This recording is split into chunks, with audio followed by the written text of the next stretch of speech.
بسم اللہ الرحمن الرحیم۔ حضرت ایوب علیہ السلام کے بے مثال صبر کی کہانی۔ حضرت ایوب علیہ السلام اللہ کے بہت ہی شکر گزار اور فرمانبردار پیغمبر تھے۔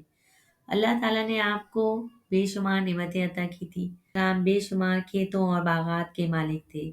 اس کے ساتھ ساتھ آپ علیہ السلام اپنے قبیلے کے سردار بھی تھے۔ آپ علیہ السلام بے حد فیاض تھے اور غریبوں کی دل کھول کر مدد کرتے تھے۔ لوگوں کو دین کی تعلیم دیتے اور ان کو بت پرستی سے روکتے تھے۔ آپ علیہ السلام کی شکر گزاری کی عادت کی وجہ سے فرشتے بھی آپ علیہ السلام پر رشک کرتے تھے۔ ایک روز فرشتے حضرت ایوب علیہ السلام کی عبادت اور فرمانبرداری کی تعریف کر رہے تھے کہ شیطان کو برداشت نہ ہو سکا۔ اس نے کہا، اللہ تعالیٰ نے حضرت ایوب علیہ السلام کو بے شمار نعمتیں عطا کی ہیں، اس لیے وہ اللہ کا شکر ادا کرتا ہے اور عبادت میں لگا رہتا ہے۔ اگر یہ نعمتیں ان سے چھن جائیں اور وہ مصیبت میں مبتلا ہو جائیں تو وہ ہرگز ایسا نہ کریں گی۔ اللہ تعالیٰ کو اپنے پیغمبر حضرت ایوب علیہ السلام کے صبر اور فرمانبرداری کی مثال قائم کرنی تھی، اس لیے ان کے حالات اچانک خراب ہونا شروع ہو گئے۔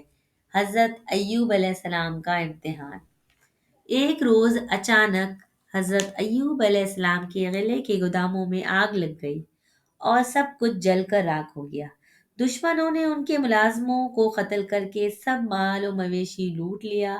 آپ علیہ السلام کی ساری اولاد ایک دعوت میں شریک تھی کہ اچانک اس مکان کی چھت گر گئی اور سب دب کر مر گئے۔ حضرت ابو ایوب علیہ السلام کا بے مثال صبر۔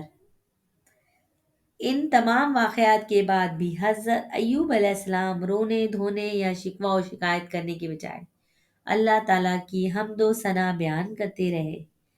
ان واقعات نے حضرت ایوب علیہ السلام کو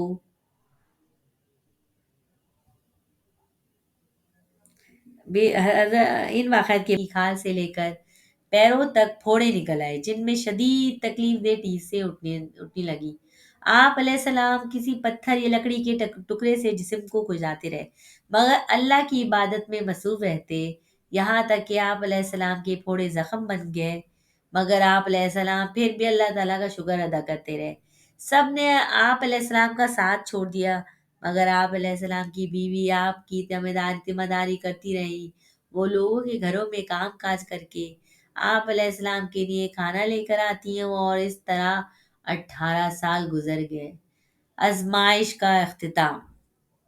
ایک روز آپ علیہ السلام نے اپنی بیوی کے بے حد اصرار پر اللہ تعالیٰ سے فریاد کی، جس کا ذکر قرآن میں اس طرح ہے، اور ایوب کو یاد کرو جب انہوں نے اپنے رب کو پکارا کہ یا الہی، شیطان نے مجھے تکلیف دے رکھی ہے۔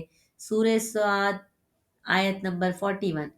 تو اللہ کی رحمت جوش میں آئی اور فرمایا، زمین پر پیر مارو، یہ چشمہ نہانے کو ٹھنڈا اور پینے کو میٹھا ہے۔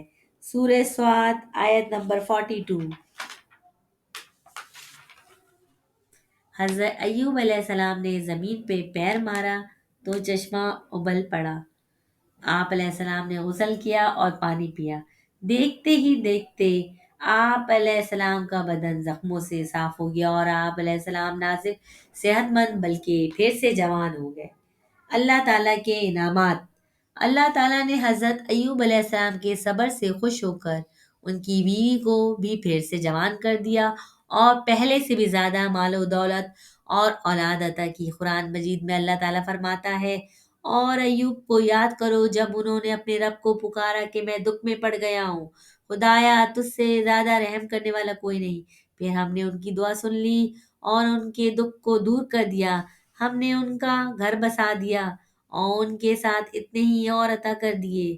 یہ ہماری طرف سے ان کے لیے رحمت تھی اور نصیحت ہے ان کے لیے جو اللہ کی بندگی کرنے والے ہیں۔ سورہ انبیاء آیت نمبر 83-84۔